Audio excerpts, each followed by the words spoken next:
Good morning. This is Dylan Giovanni with Behind the Markets. Happy Wednesday. And boy, do I have a story for you today.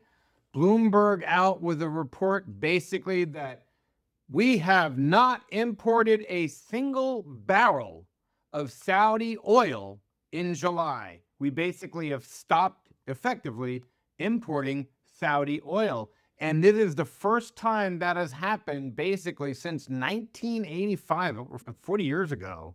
Really is interesting. It actually, if you look at the statistics which I have here, U.S. imports of Saudi Arabian crude fell to zero in July, marking the first full month without imports since 85.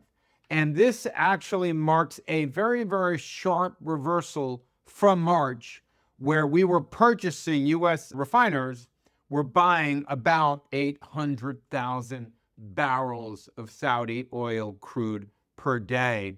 And, there's so much to unpack here with this, really. Now, the first question is, well, who's replaced all this oil? How have we gotten all this oil if we have basically stopped importing from our biggest supplier, our biggest foreign seller of oil?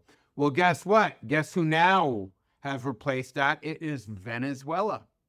We imported 600,000 barrels per day from Venezuela in July. And just to give you an idea of the massive scale of this and really what it means, if you look at America, and I have the chart here from the Department of Energy, I'm in the Department of Energy website right here, and really we were importing over about 2 million barrels a day in 2003, 2004. So we've been importing most of the last 25 years between 1.5 to 2.2, 2.3 million barrels a day from Saudi Arabia.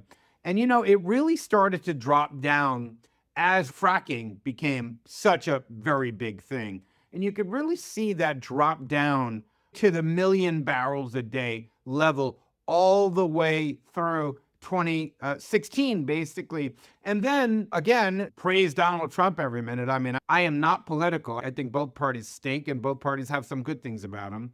But you can really see this kind of energy independence philosophy because really, since 2016, we really started dropping down to 400,000 barrels a day. COVID was a little bit different. We imported 1.2 million barrels for the day. But specifically for the last 4 years, even Biden's term, we have been importing about 400,000 barrels a day. And of course, in March, we imported 800,000 barrels for that day. So you really see a drop in oil imported from Saudi Arabia. This is really a proxy. It really is a big story about geopolitics and power, and it has a lot to do with China.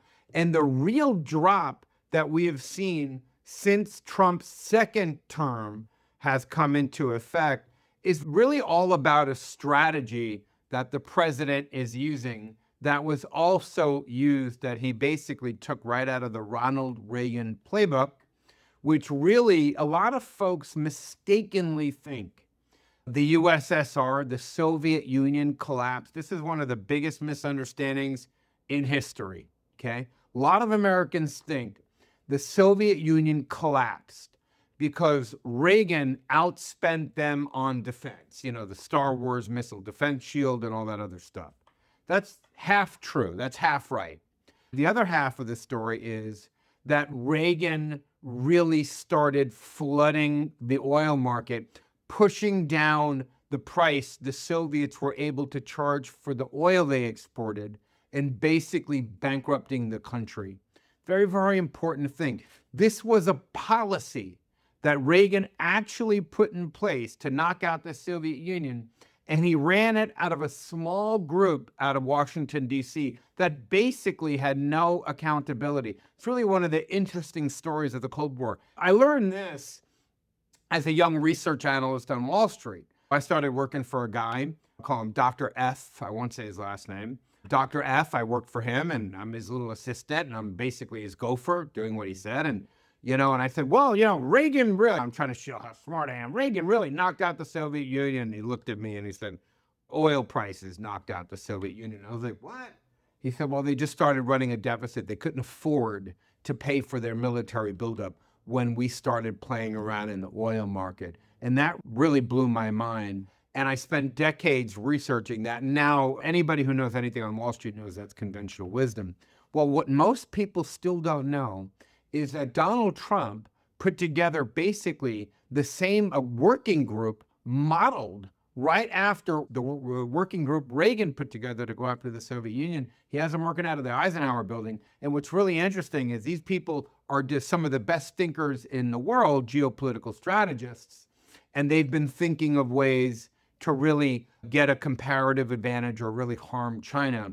And, all these headlines that we see, Venezuela, Iran, trade wars, tariff wars, they all might seem like they're not related, but they all trace back to this very little office of non-elected officials, geopolitical strategists, defense analysts.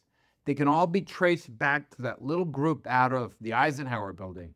This is something that we have really been talking about a lot lately. We just put out a report about it. We really took a deep dive here on the geopolitical side of it. And I hope when you get a few minutes, you check it out, because it is, in my view, the most important story that is not being told by anybody else in my business. Anyway, that's all I have for you today. Have a wonderful day. I'll see you tomorrow.